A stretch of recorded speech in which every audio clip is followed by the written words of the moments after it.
bienvenue sur Gascarian Channel. Ça me fait toujours autant plaisir de vous filmer une petite vidéo. Comme vous le savez déjà, donc je suis enceinte de maintenant, on va dire 24-25 semaines. Et donc tout ça en dit long sur la vidéo justement parce que après ma petite vidéo comeback, on va dire, mes essentiels de grossesse, j'ai eu plusieurs de vos messages, aussi bien sur ma page Facebook personnelle que dans la page Gascarienne, de vous autres femmes qui sont également enceintes et qui voulaient savoir comment ça se passait, de certaines qui sont enceintes pour la première fois, qui voulaient savoir comment se passe le premier trimestre, le deuxième trimestre et tout ça.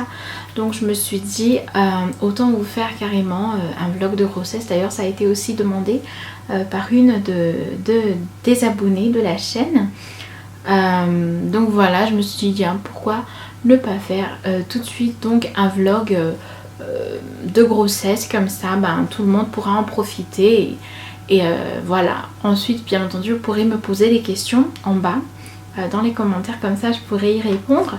Bon, j'ai pris quelques notes au cas où j'oublie des choses, mais donc je voulais juste vous partager comment s'est passée donc ma grossesse pendant le premier et le deuxième trimestre, parce que je vais bientôt entrer dans le troisième trimestre de ma grossesse. Donc bien entendu il y a sûrement des personnes qui ne seront pas intéressées par la vidéo, tout simplement parce que ces personnes-là ne sont pas enceintes ou ne comptent pas tomber enceinte ou je ne sais quoi d'autre. Et bien ne vous inquiétez pas, il n'y a pas de souci, ne regardez pas. Je vous invite à ne pas regarder, vous n'allez quand même pas regarder quelque chose qui ne vous intéresse pas. Donc, mais en tout cas ne vous inquiétez pas, il y aura des vidéos qui ne parleront pas exclusivement de grossesse, toujours sur la chaîne.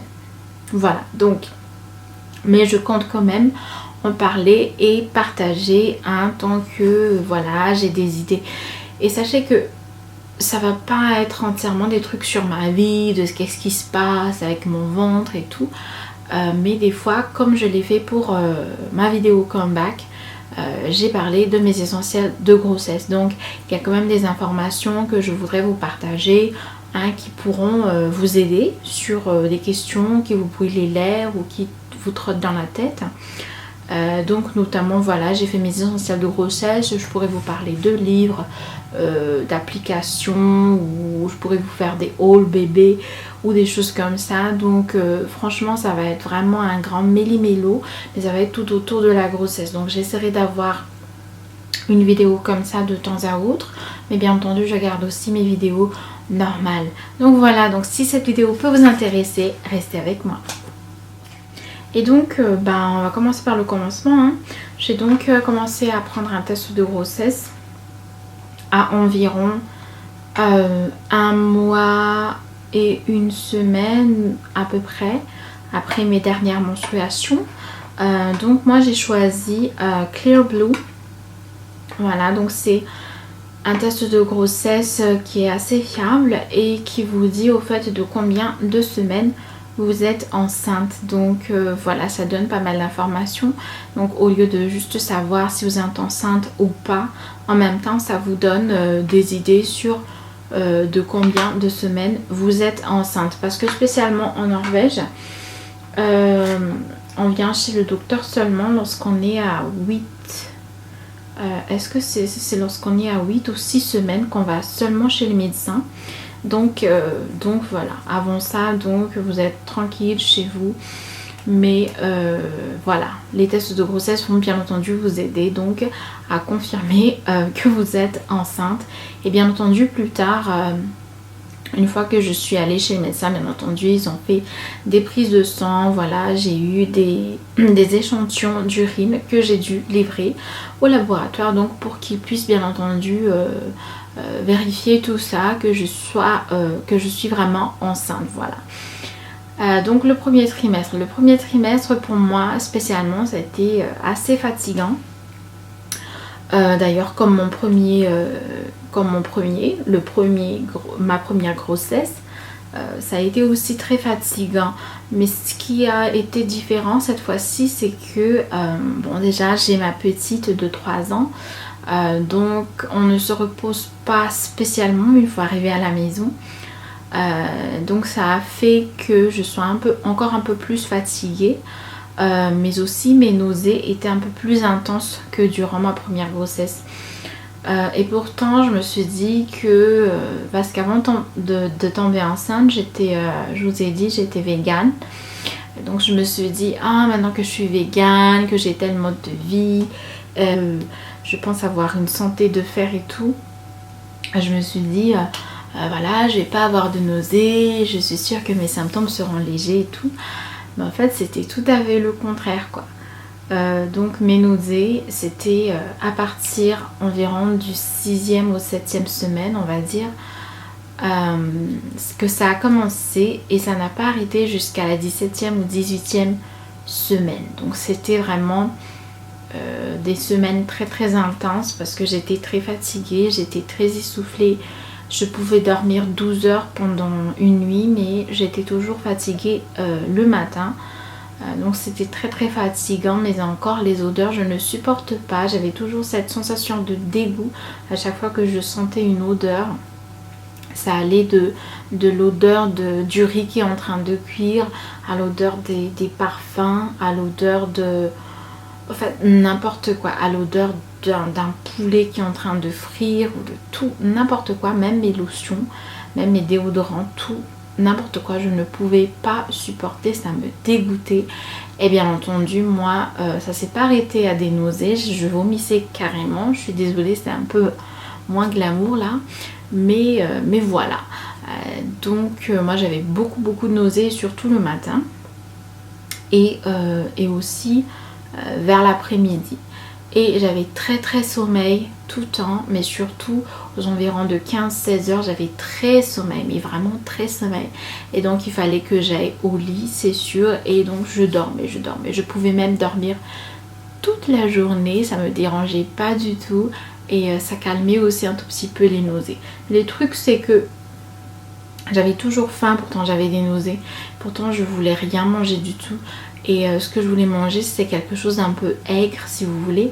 Mais qui n'est pas bien aussi parce que déjà vous avez des nausées. Donc c'est déjà assez acide au niveau de l'estomac. Donc si vous ajoutez encore beaucoup plus de fruits, par exemple des agrumes ou des choses comme ça, qui sont encore plus acides, et bien ça va pas beaucoup vous aider. Donc même si vous voulez manger quelque chose d'un peu aigre, allez-y, mais avec modération.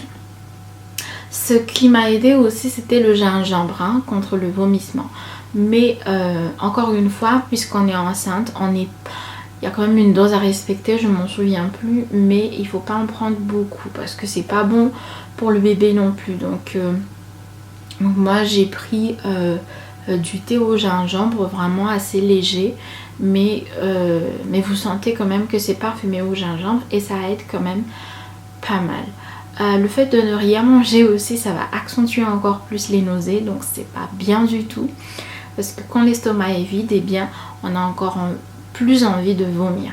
Pourtant si on mange beaucoup on a envie de vomir, si on mange rien on a envie de vomir, donc il faut vraiment trouver le juste milieu. Et pour ça il faut donc diviser les repas en plusieurs petits repas. Donc vous aurez par exemple 6 ou 7 repas pendant la journée, c'est mieux. Donc autant prendre des petites quantités, comme ça vous vous sentez bien durant la journée, que prendre un petit déjeuner très copieux et vous allez faire sortir tout ça après une demi-heure, c'est pas top du tout. Voilà, donc voilà pour moi concernant les nausées, c'était vraiment difficile parce que j'avais jamais autant de nausées de toute ma vie. J'ai l'impression que tous mes organes allaient sortir là et tout. C'était très difficile. Donc pour moi du coup j'ai pris un congé d'environ 3 mois. J'allais chez mon médecin tous les 1 ou 2 semaines pour prendre congé. Je me suis dit non, je suis pas encore prête pour retourner au travail et tout. Et même mon laboratoire, mes thèses et tout ça, j'ai tout laissé tomber à un moment donné parce qu'il fallait vraiment que je me repose quoi. C'était trop difficile pour moi. Donc ne surchauffez pas le bas du ventre parce que ça peut causer des risques de fausses couches. Et comme je vous ai dit, donc il y a pas mal de points qui peuvent causer les fausses couches, mais lisez des articles, tapez-moi tout ça sur Google et tout. Vous allez voir, il y a plusieurs forums qui en parlent, mais en tout cas, c'est ce que je peux vous dire comme conseil pour le premier trimestre. Hein. Oui, donc en gros, les conseils que je peux vous donner, c'est de vous reposer à chaque fois que votre corps le demande. Reposez-vous, écoutez votre corps. Aussi, prenez des vitamines. Prenez des vitamines parce que pendant le premier trimestre, vous ne mangez pas autant. Et vous mangez même très peu. Il y en a qui perdent beaucoup de poids pendant le premier trimestre. Donc, au moins, complémentez-moi tout ça avec des vitamines. Voilà, faites attention à tout ce qui est sport intensif et des trucs qui peuvent causer des risques de fausses couches. Notamment, ne surchauffez pas le bas du ventre. Voilà, évitez voilà, tout sport intensif ou tout ce qui est en rapport avec tout ce qui est dangereux, quoi. Voilà. Et qui peut risquer donc une fausse couche. Donc bien entendu, je ne peux pas tout citer maintenant parce que moi spécialement, j'ai juste fait attention au fait que quand je suis à vélo, je ne surchauffe pas au niveau du bas du ventre. Donc je partais vraiment avec des vêtements très légers parce que je pense que jusqu'à mon 2e mois, j'étais encore à vélo et après j'ai carrément arrêté parce que j'ai eu trop peur. Mais voilà, il faut faire attention. Hein. Si vous n'avez pas assez d'informations, allez sur les forums, tapez sur Google qu'est-ce qu'il faut faire et à quoi faut-il faire attention pour éviter les fausses couches. Parce que c'est surtout pendant le premier trimestre qu'il y a des risques de fausses couches. Voilà, donc il faut vraiment faire attention les filles. Voilà, pour la santé de votre bébé et de vous-même. Voilà, et donc là on va passer au 2e trimestre. Alors pour moi spécialement, le 2e trimestre, on va dire que ça a été marqué par le fait que les nausées se sont, on va dire, estompées petit à petit jusqu'à ce qu'il n'y en ait plus du tout. Donc là, quand je vous parle là maintenant, j'ai vraiment plus de nausées, à part que quelques fois seulement quand j'ai des insomnies terribles et donc quand je me réveille, j'ai des nausées et je suis un peu étourdie. Mais sinon, mes nausées ont carrément disparu à partir du 16e, 17e semaine. Ça s'est estampé petit à petit au fait. Et j'ai recommencé à avoir un peu d'appétit. Quand je sentais, voilà, les plats cuisinés et tout ça, je voulais en manger. Ça me donnait envie. Donc voilà, on commence à avoir envie de manger ceci, de manger cela.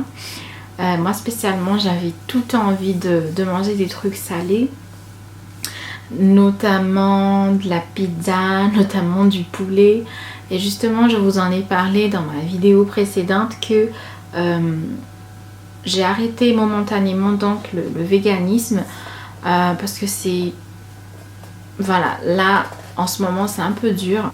Donc, momentanément, j'arrête le véganisme. Donc, je reviens, on va dire, dans une alimentation normale entre guillemets. Bien entendu, je vais reprendre tout ça parce que c'est vraiment un mode de vie auquel je tiens et que j'admire et que je suis sûre que c'est mieux pour ma santé. Mais pour le moment, j'ai choisi autrement. Donc voilà, j'avais envie de trucs salés tout le temps. Pas trop de trucs sucrés, mais surtout des trucs salés.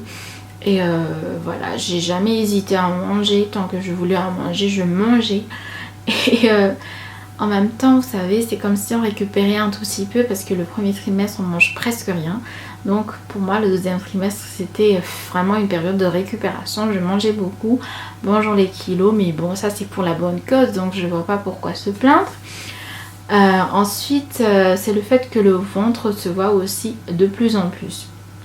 Parce qu'en effet, durant le premier trimestre, moi je pense que j'ai déjà vu mon ventre un tout petit peu durant le premier trimestre, mais les gens confondent encore le fait que on ne sait pas trop si elle a trop mangé ou si elle est enceinte ou si elle est grosse ou si elle a trop de gras au niveau du ventre, donc voilà.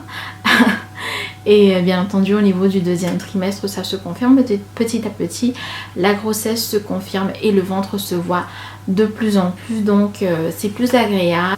Et bien entendu ça fait toujours plaisir hein, parce qu'on se rend vraiment compte qu'on a un bébé dans le ventre et plus particulièrement pour moi car ici on a droit en Norvège, encore une fois. Encore une fois en Norvège, il faut attendre la 18e ou 20e semaine pour la première échographie. Donc bien entendu, on peut aller dans des cliniques privées pour avoir une échographie, on va dire, prématurée, entre guillemets. Mais la loi dit qu'on doit attendre entre le 18e ou le 20e semaine. Voilà, parce que tout ici concernant la grossesse est gratuit. Parce que voilà, si tu travailles, que tu paies des taxes, donc tu fais partie du système, entre guillemets. Donc voilà, on suit le système et puis c'est tout.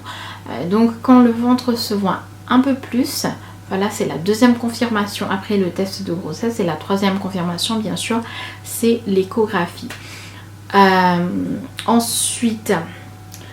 côté fatigue, moi je suis toujours fatiguée et ce qui a été différent par rapport au premier trimestre, c'est l'insomnie. Alors moi j'étais très insomniaque pendant ce deuxième trimestre là, d'ailleurs ça continue. Donc des fois si je dors, si je fais une petite sieste pendant la journée, j'ai beaucoup de mal à dormir la nuit. Ou bien je dors mais je me lève en plein milieu de la nuit et je mets 2 heures à 3 heures pour retrouver mon sommeil. Donc ça c'est très dur, très dur, parce que le matin on n'a pas envie de se lever. Le matin on est un peu étourdi, et moi quand j'ai une tension artérielle très basse aussi, donc moi ça m'arrive de directement tomber dans les pommes. Voilà, donc c'est assez difficile, mais bon, je ne le souhaite à personne.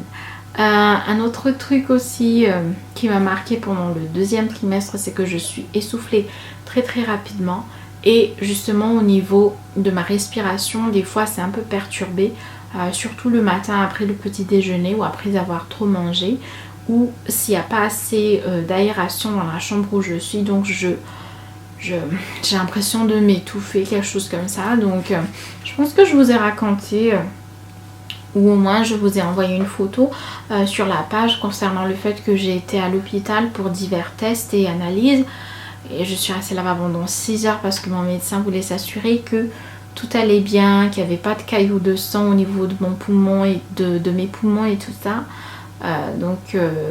Voilà, c'était pour s'assurer que tout allait bien et que ces problèmes de respiration étaient juste causés par le fait que voilà, bébé s'agrandit de plus en plus, ça prend de la place, et puis si on mange un peu trop, et bien tous les organes se compressent un tout petit peu entre eux. Voilà, ce qui fait que voilà, j'ai l'impression de m'étouffer en quelque sorte, et ça c'est un sentiment qui continue encore jusqu'à maintenant. Donc j'essaie de moins manger le matin parce que là j'ai vraiment regagné beaucoup d'appétit. Donc je mange de tout. Bien entendu il y a des choses qu'on évite de manger, je vous en parlerai dans les conseils tout à l'heure, mais bon voilà, essoufflé facilement. Et la dernière chose aussi, c'est que je ne rentre plus dans mes vêtements. Pendant le premier trimestre, j'osais encore mettre mes pantalons. J'avais encore mes t-shirts et tout ça, mes chemises et tout ça qui moulaient. Pendant le deuxième trimestre, c'est plus possible du tout. Donc, il m'a fallu acheter 2 ou 3 pantalons de grossesse. Et bien entendu, j'achète des chemises de grande taille, comme je vous l'ai dit dans ma vidéo précédente. Pour accessoiriser un tout petit peu tout ça, si vous voulez. Voilà. Donc là il fallait mettre soit des vêtements de maternité, soit des vêtements de grande taille, parce que ça n'entrait plus du tout. Donc tous mes jeans et tous mes pantalons, ils sont là, voilà, ils sont juste pliés dans le placard et ils restent là. Ils resteront là jusqu'à ce que je retrouve ma taille 36. Pour le moment, je ne vous dis même pas quelle taille je fais parce que j'ai gagné quand même pas mal de poids, hein, mais regardez-moi ça, ça se voit partout sur le visage et tout. Mais bref, écoutez les filles, c'est pour la bonne cause, donc on ne s'en plaint pas, mais pas du tout. Alors quelques conseils pour le deuxième trimestre pour terminer cette vidéo. Encore une fois, reposez-vous, écoutez votre corps. À chaque fois que votre corps vous dit j'ai envie de dormir, j'ai envie de me reposer, j'ai envie de, voilà, juste de m'étaler sur le sofa et de ne rien faire, allez-y, n'hésitez pas, parce que votre corps a besoin de beaucoup de repos. C'est pas une histoire facile hein, de quand même imaginer que votre corps est en train de créer un bébé, entre guillemets, de créer un bébé avec toutes ses fonctions, un être humain miniature en vous. Et donc ça demande beaucoup de force, ça demande beaucoup d'efforts, ça demande beaucoup de calories, donc ça demande beaucoup de choses au niveau de votre corps et de votre organisme. Donc bien entendu le corps a besoin de beaucoup de repos. Pendant le deuxième trimestre aussi, comme vous regagnez un peu d'énergie, commencez à faire la liste des achats pour bébé. La liste de tout ce dont vous avez besoin, des vêtements, je sais pas, des fournitures, de la chambre. Commencez à faire petit à petit des choses dans la chambre de bébé parce que pendant le troisième trimestre, je pense que ça va être assez difficile parce que même si la courbe elle est remontée comme ça, bah, au niveau du troisième trimestre, ça va redescendre comme ça parce que le ventre sera assez gros et vous allez vous fatiguer très très rapidement. Donc il faut vraiment profiter du deuxième trimestre pour mettre au point un tout petit peu tout ce qui concerne bébé et tous les articles dont bébé a besoin, surtout les fournitures, si vous allez repeindre la chambre et tout ça, il faut le faire pendant le deuxième trimestre. Aussi côté paperasse, si vous avez des paperasses à faire, faites-le pendant le deuxième trimestre. Voilà, des demandes de congé de maternité, des trucs comme ça. Commencez à le faire pendant le deuxième trimestre. Commencez aussi à faire les yogas pour les femmes enceintes ou les exercices pour les femmes enceintes, des trucs comme ça. Commencez dès le deuxième trimestre parce que ça va vraiment vous aider lors de l'accouchement, je vous le dis. Parce que moi, par exemple, durant ma première grossesse, j'ai fait du yoga pour femmes enceintes dès le début du deuxième trimestre, si je me souviens bien. Et ça m'a vraiment aidé lors de l'accouchement. Voilà, tout ce qui est... comment se relaxer, voilà, des trucs comme ça, ça va vous aider et ça viendra tout seul, voilà. Et enfin, comme je vous l'ai dit tout à l'heure, il y a des trucs qu'il ne faut pas manger, bien entendu, quand on est enceinte. Donc, bien entendu, il y a une liste officielle, mais je vais juste vous dire ce qui me vient à la tête comme ça. Bien entendu, pas d'alcool, pas de café, pas de thé, surtout si c'est du thé, ils disent herbal tea en anglais, ça veut dire que c'est du thé fait avec les feuilles de thé. Donc ça c'est pas bon parce que ça contient de la théine et des fois ça a le même effet que la caféine, ce qui est pas bon. Mais des fois vous avez des thés aux fruits par exemple et ça passe encore.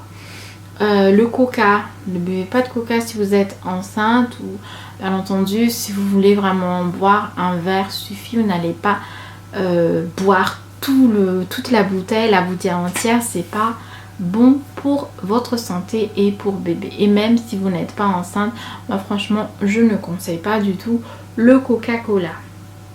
Voilà. Et bien entendu tout ce qui est cru, hein, surtout les aliments d'origine animale, tout ce qui est cru, évitez parce que ceux-là sont source de contamination bactérienne. Donc évitez tout ce qui est tartare, tout ce qui est sushi, tout ce qui est viande crue, tout ce qui est viande, je sais pas moi, braisée, qui sont pas assez cuits. Évitez tout ça parce qu'on ne sait jamais. Tout ce qui est à base d'œufs non cuits, évitez également. Tout ce qui est jambon non cuit, tout ce qui est fromage à pâte molle avec du lait non pasteurisé. Donc tout ça, il faut éviter.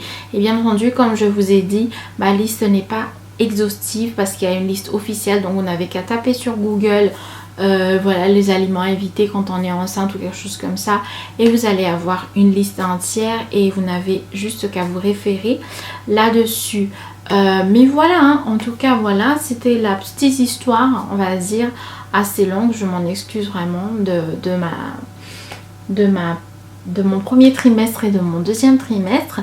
Bien entendu, je vous mettrai des updates et à chaque fois que j'aurai envie de vous partager des choses, ben, je ferai une vidéo vlog grossesse, mais ça sera vraiment à des on va dire, ce sera pas régulier quoi. Ce sera vraiment quand ça me vient, quand j'ai envie de partager. Je vais pas vous dire que je vais vous en faire toutes les semaines ou toutes les 2 semaines, mais à chaque fois que j'ai envie de vous partager quelque chose, et bien voilà, je vous ferai donc des vlogs de grossesse. Et donc voilà, j'espère que ça vous aura aidé, ça vous aura donné des idées, ça vous aura projeté un tout petit peu dans votre 2e trimestre si vous êtes encore dans votre 1er trimestre, et ça vous aura projeté dans votre grossesse si vous n'êtes pas encore enceinte mais vous programmez à en concevoir.